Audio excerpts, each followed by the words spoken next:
A very good morning to all of you. Welcome to Unicadu Center. पिछले videos में हमने chapter 6 से start किए थे डाइजेशन के बारे में, जिसमें बहुत सारे डाइजेस्टिव पार्ट्स के बारे में पढ़े थे हम लोग, जिसमें कि जैसे कि हम लोग टीथ के बारे में पढ़े थे। दैट मीन्स कि चिविंग की प्रोसेस जहाँ से स्टार्ट होती है, tongue and then stomach, small intestine and the large intestine, इन सारी चीज़ों के बारे में हम लोग पढ़े थे। आज के इस वीडियो में हम लोग माइक्रोब्स एंड माइक्रो ऑर्गेनिज्म के बारे में पढ़ेंगे। तो चलिए स्टार्ट करते हैं हम लोग microbes and the microorganism. सबसे पहले क्या कहता है कि microbes are the very tiny living creature. Microbe क्या होते हैं? बहुत टीनी लिविंग क्रिएचर होते हैं। आई मीन कि बहुत छोटे से लिविंग क्रिएचर्स होते हैं, ठीक है। Very tiny living creatures which are visible only under the microscope. Yes, microbes, देखो यहाँ पे माइक्रोब्स एंड द माइक्रोस्कोप है ना, माइक्रो दोनों के पहले लगा। दैट मीन्स कि बहुत ही छोटे चीज़ों को दिखाने के लिए हम लोग माइक्रो यूज करते हैं, ठीक है। तो माइक्रो, माइक्रोब्स और माइक्रोस्कोप, मतलब माइक्रोब्स को सिर्फ और सिर्फ माइक्रोस्कोप से देखा जा सकता है। हम लोग अपनी आंखों से नहीं देख सकते उन चीज़ों को, समझ रहे हो ना। They are all around us, वो हमारे चारों तरफ हैं। जैसे वायरस की मैं बात करूँ, वायरस हमारे चारों तरफ है, बहुत लोगों में है, इंसानों में है, जानवर में है, हवा में है, लेकिन हम उन्हें नहीं देख पाते हैं, समझ रहे हो ना। तो they are called the microbes, तो उन्हें हम लोग माइक्रोब्स बोलेंगे, जो हमारे चारों तरफ है, लेकिन सिर्फ और सिर्फ माइक्रोस्कोप के ही से ही देखा जा सकता है। ऐसे उसे इजीली नहीं देखा जा सकता है। That are called the microbes. बहुत छोटे छोटे वो लिविंग क्रिएचर्स होते हैं, लेकिन बहुत छोटे साइज के होते हैं।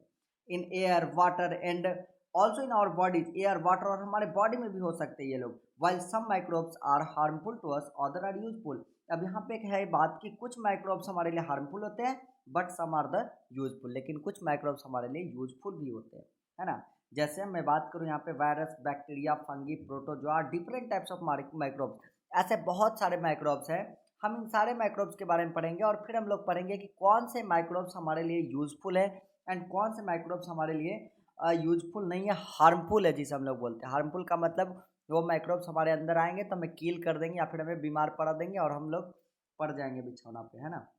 तो इन सारे माइक्रोब्स के बारे में हम लोग पढ़ेंगे। तो थोड़ा सा इसको मैं ऊपर कर लेता हूँ, हार्मफुल माइक्रोब्स।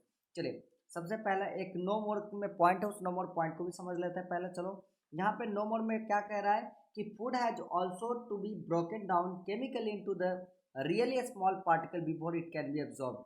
फूड को बहुत ही छोटे छोटे पार्टिकल में तोड़ना पड़ता है उसे एब्जॉर्ब करने से पहले। और इंजाइम्स के बारे में मैंने पहले भी आपको बताया था कि enzymes are needed so that this breakdown happens quickly. Enzyme इसलिए चाहिए क्योंकि ये ब्रेकिंग डाउन जो हो रहा फूड का, बहुत जल्दी ब्रेकडाउन हो जाए फूड का। खैर, ये तो नो मोर वाला पॉइंट देना चाहिए था पिछले ही मतलब पेज में देना चाहिए था, ताकि पहले वाले सेक्शन के साथ ही मैं आपको इंजाइम बता देता। इंजाइम में इनफैक्ट आपको मैंने बताया भी था, लेकिन अगर इस पेज में दे दिया तो चलिए कोई बात नहीं, हम लोग अभी ही पढ़ लेंगे, उसमें क्या मर जाता है। चलिए हम बात करते हैं यहाँ पे हार्मफुल माइक्रोब्स की। तो हम हार्मफुल माइक्रोब्स के बारे में बात करते हैं, ठीक है। कह रहा हार्मफुल माइक्रोब्स के बारे में, माइक्रोब्स और the micro organism which cause diseases. वैसे माइक्रो ऑर्गेनिज्म, वैसे छोटे छोटे लिविंग क्रिएचर्स जो हमें डिजीज देते हैं, जिससे हमें रोग होता है, कोई भी चीज़ डिजीजेज होते हैं, तो that are referred as the germs, उन्हें हम लोग जम्स बोलते हैं। और these germs are the harmful microbes. वो जम्स क्या होते हैं? हार्मफुल होते हैं हमारे लिए, हमारे सेहत के लिए हानिकारक होते हैं, है ना। Microbes cause diseases when they are able to reproduce in the body. Microbes क्या करते हैं? डिजीजेज कॉज करते हैं।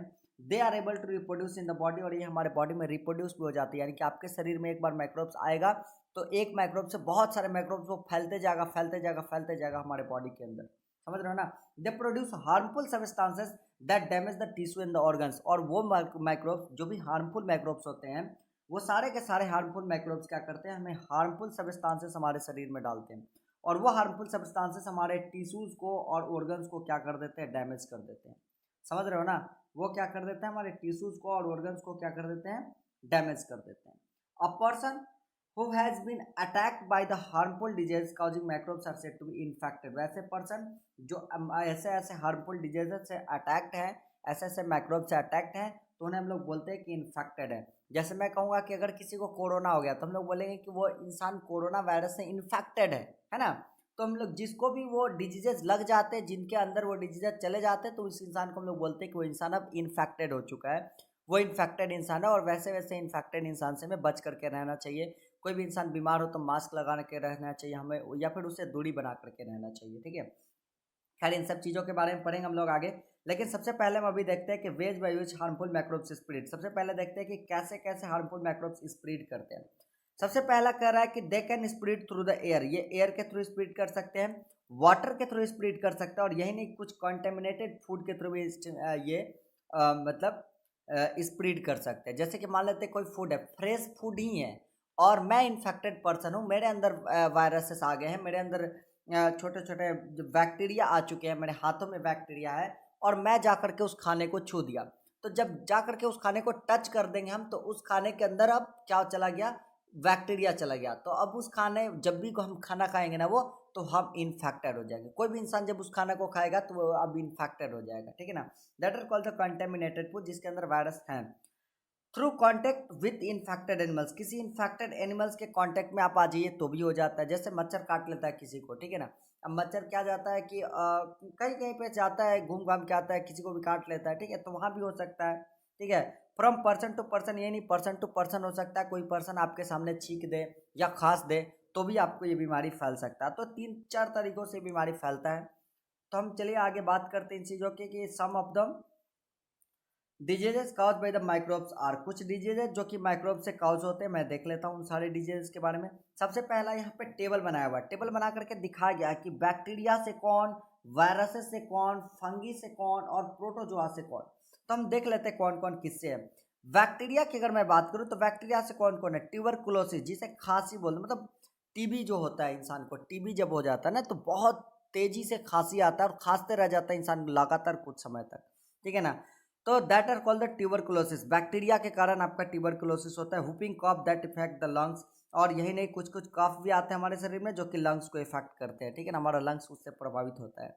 यही उसके बाद कह रहा है वायरसेस, वायरसेस में आता है कॉमन कोल्ड, जो सर्दी हो जाता है, ये सारे के सारे वायरसेस से होते हैं। एंड वायरसेस बहुत जल्दी, जो भी इन्फेक्टेड डिजीज होता है बहुत जल्दी क्या होता है ना कि एक दूसरे में चले जाते हैं, स्प्रेड होता है बहुत जल्दी जल्दी। तो अगर वायरस से बचना है तो सबसे पहला चीज़ है कि आपको इसके स्प्रेडिंग को रोकना होगा, वायरस, ताकि पूरे कॉलोनी में या फिर पूरे घर में मोहल्ले में फैले नहीं, इसको फैलने से रोकना होगा। और फैलने से रोकने के लिए हमें क्या करना होगा कि सुरक्षित रहना होगा, घरों में बंद रहना होगा, पैक रहना होगा। कोई भी इंसान बीमार है तो उससे दूर रहना पड़ेगा, चाहे उसे कॉमन कोल्ड ही क्यों नहीं हो, कॉमन कोल्ड ही हो, सर्दी ही क्यों नहीं हो, सर्दी खांसी नॉर्मल क्यों नहीं हो, हम लोग उससे दूरी बनाएंगे। नहीं दूरी बनाएंगे तो हमें भी सर्दी खांसी हो जाएगा, समझ रहे हो ना। इन्फ्लुएंजा इसी वायरस से होता है। Mumps affect the salivary gland, कुछ कुछ मम्प्स होते हैं जो कि हमारे सलाइवरी ग्लैंड को अफेक्ट करते हैं। एंड चिकन पॉक्स भी होता है, ठीक है। और फिर हमारा क्या हो जाता है, चिकन पॉक्स, गलसुआ जिसको बोलते हैं। मम्प्स का मतलब होता है गलसुआ, ठीक है ना। गलसुआ का मतलब होता है हमारा गाल जो होता है ना, गाल थोड़ा सा फूल जाता है, ठीक है। और मतलब जो दाढ़ी के बगल में जो चीन होता है ना, थोड़ा सा फूल जाता है, और फूलने के साथ उसमें पेन होता है। तो that are called the mumps, वो सलाइवरी ग्लैंड को भी आपको अफेक्ट करता है। आगे मैं बात करता हूँ फंगी। तो फंगी में क्या, athlete foot affect the toes in the bottom side, bottom and sides of the feet. Athlete foots जो कि हमारे बॉटम मतलब जो कि हमारे टोज को मतलब पैर में ये एक्चुअली ज़्यादातर होता है, ठीक है। तो पैर में कह रहा है कि यहाँ पे अफेक्ट टोज जो हमारे अंगूठा को अफेक्ट कर सकता है, या फिर पैर के बॉटम में आप देखिएगा कि खुदर खुदर हो जाता है, मतलब थोड़ा सा डॉटेड डॉटेड हो जाता है, काले काले हो जाते हैं, ठीक है ना। या फिर वो सड़ने लगता है, तो दैट ये सारा चीज़ फंगी के कारण होता है। Ring affect the hair, skin and the nails, किसी किसी के बाल जड़ते हैं, ठीक है ना, स्किन खराब हो जाता है, स्किन झूल जाना, ये सारा चीज़ आपका फंगी की वजह से होता है, ठीक है। अगर प्रोटोजोआ की बात करें तो प्रोटोजोआ से क्या होता है, प्रोटोजोआ से malaria, food poisoning, dysentery diseases, ऐसे बहुत सारे रोग आपके प्रोटोजोआ से भी होते हैं। ये क्या है, बैक्टीरिया, वायरस, फंगी, प्रोटोजोआ, ये सब क्या है, माइक्रो ऑर्गेनिज्म, ये सब क्या है, माइक्रो ऑर्गेनिज्म। और ये सब नीचे उनसे होने वाले रोग के बारे में दिया गया। तो ये सारे रोग आप लोग क्या कर लीजिएगा, एक बार अपने कॉपी में नोट डाउन कर लीजिएगा, इसको याद कर लीजिएगा। और वायरसेस से सबसे पहले मैं बता दूं कि अभी कोविड वाली स्थिति है, पैंडमिक स्थिति है, तो सबसे बड़ा इससे बचने का तरीका क्या है कि हम अपने घरों में रहें, मास्क पहन करके रखें। कोई भी इंसान अगर बीमार हो, तीन चीज़ अगर रखोगे, तीन चीज़ अगर मेंटेन रखते हो तो तुम्हें कभी भी वायरसेस नहीं होंगे, अटैक नहीं करेंगे। सबसे पहला चीज़ मैं आपको बता दूं कि वायरसेस किसी ना किसी इंसान के थ्रू या फिर हवा के थ्रू ही आपको अफेक्ट करता है। तो इससे बचने का तरीका क्या है कि हम घर से बाहर तभी निकलेंगे जब हमें कोई ज़रूरी काम हो, क्योंकि इसकी दवा भी नहीं है आपके पास, है ना। दूसरा तरीका इससे बचने का हमारे पास क्या है कि हम घर से बाहर तो अगर निकल जाते हैं तो निकलेंगे तो हम लोग क्या करेंगे कि फेस मास्क लगाएंगे, ठीक है। और फेस मास्क लगाएंगे अगर बहुत ज़रूरी काम हो और किसी अगर भीड़ भाड़ वाले इलाके में गए हो तो आकर के तुरंत स्नान कर लेंगे। और अगर भीड़ भाड़ इलाके वाले नहीं गए हो, नॉर्मल कॉलोनी में गए हो, ठीक है ना, हालांकि उसके बाद भी आकर के स्नान अगर पॉसिबल हो तो नहा लेना चाहिए, ठीक है ना, बाहर से जब भी आए घूम करके तो पॉसिबल हो तो नहा लेना चाहिए। अगर पॉसिबल नहाना नहीं है, नहाना पॉसिबल अगर नहीं है, मान लेते कभी कभी ऐसा भी होता है कि नहाना पॉसिबल नहीं होता है क्योंकि शाम हो रहा होता है या समथिंग, तो नहाना अगर पॉसिबल नहीं है तो अच्छे से साबुन से अपना हाथ पाँव धो ले। यही आपका तरीका है वायरस से बचने का। तीसरा तरीका है आपका क्या कि मतलब सबसे पहला तो मैं आपको बता दिया कि आप घर में रहें, मास्क पहन करके रहें, दूसरा तरीका था। तीसरा तरीका, आप कोई भी बीमार पर्सन है, कोई भी इंसान है जिसको जरा सा भी बीमार पड़ रहा है, थोड़ा सा भी उसके अंदर लक्षण दिख रहा है, not about the corona virus only, सिर्फ और सिर्फ कोरोना वायरस के ही लक्षण नहीं, कोई भी उसके अंदर लक्षण दिख रहा है बीमारी की, जैसे कि मान लेते उसे बुखार है या फिर सर्दी है या फिर समथिंग खांसी ही है उसे, तो वो इंसान मास्क पहना हो नहीं पहना हो इससे फ़र्क नहीं पड़ता। फ़र्क इसलिए नहीं पड़ता क्योंकि वो इंसान को जब तुम समझाने जाओगे ना कि बाबू आप मास्क नहीं पहने हो, तो वो आप ही को समझाने लगता है। समझ रहे हो ना, आजकल के लोगों का फैशन हो चुका है। मतलब मुंह लगाना लोगों का, लोगों से लड़ाई करना, ये लोगों का फैशन है आजकल का। अगर गलती कर रहे हो, गलती करने के बाद तन करके बोलना ये आजकल फैशन बन चुका है। समझ रहे हो ना। तो इन सारे चीज़ों से बचने के लिए हमको क्या करना होगा कि जो भी इन्फेक्टेड पर्सन है उनसे दूरी बना करके रखना होगा। 6 से 8 फीट की हमें दूरी बना करके रखनी होगी। और हम अगर ये सारी चीज़ों को मेंटेन करते हैं तो हमें कभी भी वायरस अटैक नहीं होगा। अगर नहीं मेंटेन करते तो फिर हमें वायरस अटैक हो सकता है।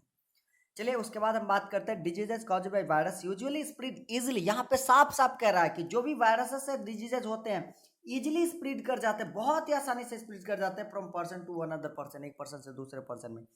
अनकुक्ड फूड स्पेशली मीट, कुछ कुछ अनकुक्ड फूड होता है जैसे कि मीट हो गया, कंटेन बैक्टीरिया। कोई भी अनकुक्ड फूड जैसे मीट या चिकन खाते हैं तो उसमें भी बैक्टीरियाज होते हैं। Bacteria get killed when the food cooked properly. और जब फूड फूड को अच्छे से कुक किया जाता है, अच्छे से उसे बनाया जाता है तो उसके अंदर की बैक्टीरियाज मर जाते हैं। हाइबर if you eat food that has not been cooked properly, अगर हम ऐसे फूड खा जाते हैं जो कि अच्छे से उसे नहीं पकाया गया है, मतलब कच्चा ही रह चुका है थोड़ा सा, तो हो सकता है कि बैक्टीरिया में सर्वाइव एंड मेक अस सिक, तो उसके अंदर बैक्टीरिया सर्वाइव कर जाए और फिर वो हमें बीमार पड़ा दे। समझ रहे हो। तो कभी भी इनफैक्ट अगर मीट मछली खा भी रहे हो अभी ऐसी स्थिति में तो आप उसे बिल्कुल अच्छे से पका करके खाया कीजिए, ठीक है। हाँ, उसके बाद है यहाँ पे not brushing teeth properly may lead to the bacteria infected teeth causing the toothache and the decay. अगर आप डेली ब्रश नहीं करते हो तो भी आपके साथ क्या हो सकता है कि आपके दांत में बैक्टीरिया इन्फेक्ट कर सकते हैं और फिर आपके टूथेक हो सकता है, दांत में दर्द हो सकता है या फिर टूथ डीके जिसे खोड़ीला टाइप बोलते हैं, दांत काला सड़ने लगता है, तो ये भी प्रॉब्लम एराइज होने लगेगा आपके दांतों में। उसके बाद कह रहा है कि we may protect our self and other from the harmful microbes, हम लोग हार्मफुल माइक्रोब से एक दूसरे को प्रोटेक्ट कर भी सकते हैं। कुछ यहाँ पे मेजर भी दिया गया, वही स्टेप बताया क्या होगा। सबसे पहले वॉशिंग हैंड्स बिफोर ईटिंग, सबसे पहला चीज़ ये तो मोस्ट इंपॉर्टेंट है कि खाने से पहले हाथ जरूर धोएं। कहीं बाहर जाए या नहीं जाए लेकिन खाने से पहले हाथ को जरूर धो लें। Before and after preparing food, खाना बना रहे हैं अगर आप घर में तो खाना बनाने से पहले भी और बनाने के बाद भी हाथ धो लें। यही नहीं, क्योंकि कभी कभी कुछ कुछ चीज़ हम लोग कच्चा खाते हैं, जैसे सलाद काट लेते हैं, सलाद काट लेते हैं, अगर हम उसे हाथ धो करके नहीं काट रहे हैं तो कच्चा ही उसे कंज्यूम करना होता है तो फिर उसके साथ वायरसेस हमारे शरीर के अंदर जा सकता है। And after using the toilet, toilet के बाद हमें अपना हाथ साफ करना चाहिए। Washing hand with hot water and shop kills the bacteria, अगर आप हॉट वाटर और सॉप से हाथ को धो रहे हो तो एक बैक्टीरिया को मार देता है। अगर आप हॉट वाटर नहीं भी यूज कर रहे हो, एक अच्छा हैंड वॉश यूज कर रहे हो तो भी आपके बैक्टीरिया किल हो जाते हैं, मर जाते हैं। Covering our mouth when we cough और स्नीज, जब भी हम लोग खांसते हैं या छींकते हैं तो हम अपने माउथ को कवर कर लेते हैं, ठीक है ना। प्रिवेंट हार्मफुल माइक्रोऑर्गेनिज्म, तो ये हार्मफुल माइक्रोऑर्गेनिज्म को दूसरे तक पहुंचने में या फिर कोई दूसरा इंसान खांस रहा है और हमारे ऊपर अगर मास्क है तो ये हमारा इन्फेक्शन का चांसेस बहुत कम कर देता है from spreading through the air to the other people. उसके बाद कह रहा है कि staying away from the other people when sick with an infectious disease prevents the disease from the spreading. कोई इंसान बीमार है तो उससे दूरी बना करके रखिए, कम से कम 6 फीट, और ज़्यादा से ज़्यादा जितना हो सके उतना दूरी बना करके रखिए आप लोग। Avoiding the consumption of the stale food और the food that has not been cook properly, वैसे फूड जो कि खराब हो चुके हैं या फिर जो फूड अच्छे से नहीं बने हैं या फिर किसी का कोई जूठा फूड हो, तो इन सब फूडों को हमें नहीं खाना चाहिए, इन सब फूडों को खाने से बचना चाहिए। चलिए उसके बाद है यहाँ पे कुछ कुछ हेल्पफुल माइक्रोब्स। हाँ, यहाँ पे हमारे पास कुछ हमारे हेल्पफुल माइक्रोब्स भी होते हैं जो हमारी मदद करते हैं। तो हेल्पफुल माइक्रोब्स कौन कौन होते हैं? तो व्हेन ब्रेड इज मेड, जब हम लोग ब्रेड बनाते हैं, जब ब्रेड बन रहा होता है तो उसके अंदर माइक्रोब्स होता है जिसको हम लोग ईस्ट बोलते हैं। उसके अंदर जो माइक्रोब होता है उसको हम लोग क्या बोलते हैं? ईस्ट बोलते हैं। ये ईस्ट हमारे लिए यूजफुल होता है, ठीक है ना। Added to dough to make the bread rise, जो कि ब्रेड को राइज करता है, उसे फुलाता है। समझ रहे हो ना? तो ये हमारे लिए क्या होता है? ईस्ट हमारे लिए, ईस्ट को हम खाएंगे तो हमें कोई फर्क नहीं पड़ता है, ठीक है, हमें उससे कोई लॉस नहीं है। तो दैट इज ईस्ट हमारे लिए एक हेल्पफुल माइक्रोब है, ठीक है ना। उसके बाद yogurt is made by boiling milk and adding special bacterium to. Milk को बॉयल करके उसके अंदर कुछ स्पेशल बैक्टीरिया डालते हैं हम लोग, या फिर दही थोड़ा सा डाल देते हैं तो हमारा योगर्ट क्रिएट होता है। योगर्ट आजकल इम्यूनिटी बढ़ाने के लिए मैं कहूँ तो एक अच्छा, बहुत ही अच्छा फूड सप्लीमेंट है जो कि आपकी इम्यूनिटी को भी बढ़ाएगी। तभी अगर आप योगर्ट कंज्यूम कर रहे हो, yogurt is just like a curd, दही के जैसा होता है, ठीक है ना। तो अगर आप योगर्ट अभी अगर कंज्यूम कर रहे हो तो योगर्ट सबसे बेटर अभी चीज़ है जो कि आपकी इम्यूनिटी को बढ़ाएगा और कोरोना के संक्रमण को घटाएगा। तो अगर आप योगर्ट नहीं कंज्यूम कर रहे हो तो कंज्यूम कर सकते हो। It will be very helpful for your health. Inside a pile of the dead leaves और are the millions of the tiny bacteria. कोई भी पत्ती वत्ती पेड़ से नीचे गिरता है सूख करके, तो सूखी पत्ती के नीचे बहुत सारे बैक्टीरियाज होते हैं which feed on the leaves break them down to the nutrients. जो कि फीड ऑन द लीव्स का मतलब होता है, फीड ऑन द लीव्स का मतलब होता है कि लीव्स को ही खाते हैं, पत्ते को ही खाते हैं, और फिर उसको क्या कर देते हैं कि छोटे छोटे पार्ट्स में कन्वर्ट कर देते हैं, उसको तोड़ देते हैं। और जैसे वो छोटे छोटे पार्ट में टूट जाता है ना, तो the nutrient go back into the soil. वो न्यूट्रिएंट्स में टूट जाता है और फिर वो न्यूट्रिएंट सॉइल में चला जाता है और फिर वो क्या हो जाता है? उसका डिकम्पोजिशन हो जाता है एंड देन वो सॉइल बन जाता है। समझ रहे हो ना? Where they can be use by the plant. और फिर उस सॉइल का हम लोग इस्तेमाल करके, उस न्यूट्रिएंट्स का, उस ह्यूमस का इस्तेमाल करके फिर प्लांट ग्रो कर सकता है, ठीक है। तो आज के इस वीडियोस में सिर्फ और सिर्फ इतना ही, माइक्रोब्स तक ही। आगे के वीडियोस में मैं टीथ पढ़ूंगा। हो सकता है ये वीडियो चार, आई थिंक 4 पार्ट आएगा। ये दूसरा पार्ट आपका हो गया, और ऐसे कर करके एक पार्ट आपका और आएगा, 2 पार्ट आपका और आएगा, 4 पार्ट में ये आपका चैप्टर कंप्लीट हो जाएगा, ठीक है। तो thank you for watching this videos.